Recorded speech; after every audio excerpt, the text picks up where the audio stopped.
Selamat pagi, salam sejahtera. Isu hangat pagi ini, Bersatu dan PAS hanya sembang kari tak mungkin berani jatuhkan Ismail Sabri.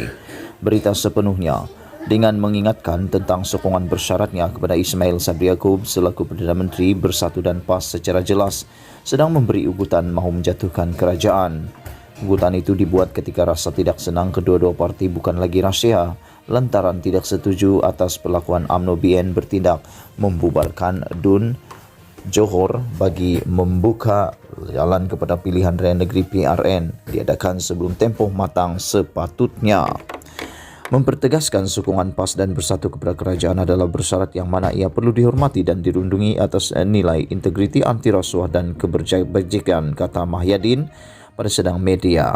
Peringatan tentang sokongan bersyarat kepada Ismail Sabri adalah antara 7 resolusi dimuktamadkan.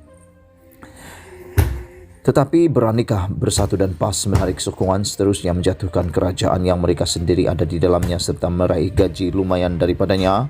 Berdasarkan beberapa faktor adalah diyakini ugutan tersebut hanya sekadar gertakan dan sembang kari semata-mata kerana Bersatu dan PAS pada hakikatnya tidak mungkin berani berbuat demikian. Faktor pertama, jika Bersatu dan PAS menarik sokongan, ia belum tentu akan menyebabkan MOU dimeterai antara Ismail Sabri dengan PH mungkin mampu menjadi penahanan kejatuhan tersebut.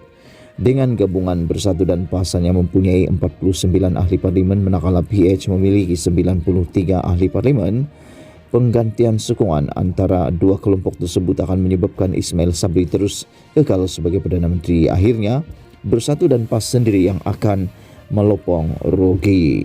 Faktor kedua, jikapun penarikan sokongan Bersatu dan PAS itu akan menyebabkan kerajaan tiada lagi sokongan majoriti, ia lebih mungkin menyebabkan Perdana Menteri memohon perkenaan agung untuk membubarkan parlimen bagi memberi laluan PRU15 diadakan.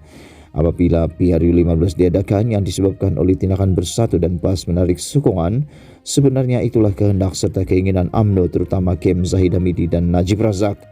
Bermakna penarikan sokongan itu secara tidak langsung membuatkan Mahyadin Majazin dan Hadi Awang telah menyumbang lebih awal untuk menjayakan agenda yang dilaksanakan oleh UMNO, yaitu menyegerakan PRU15.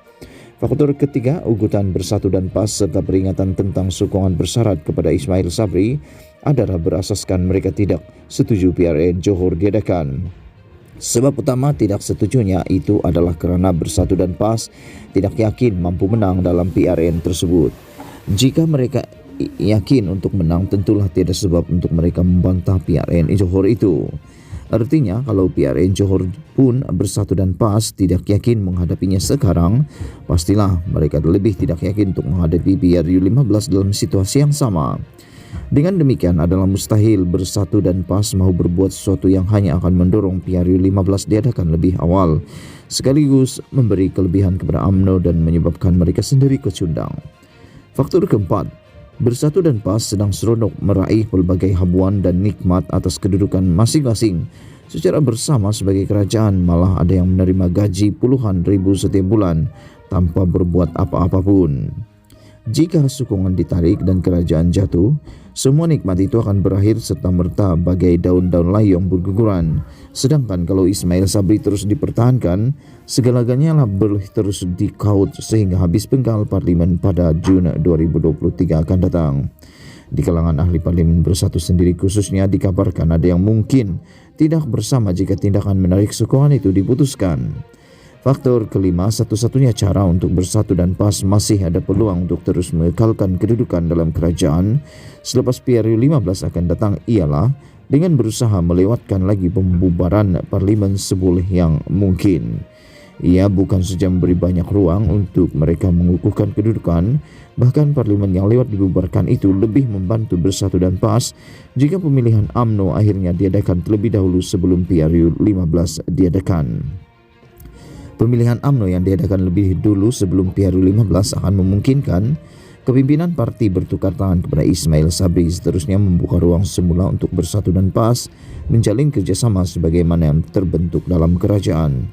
Pendeknya, Menarik sokongan dan menjatuhkan kerajaan lebih merugikan Bersatu dan PAS berbanding jika mereka terus sedaya upaya mengekalkan Ismail Sabri sehingga ke hujung penggal 2023. Ditulis oleh Sahbudin Husin. Sekian isu hangat pagi ini. Jangan lupa tinggalkan komen anda. Sila tekan butang subscribe dan kita jumpa lagi. Bye-bye.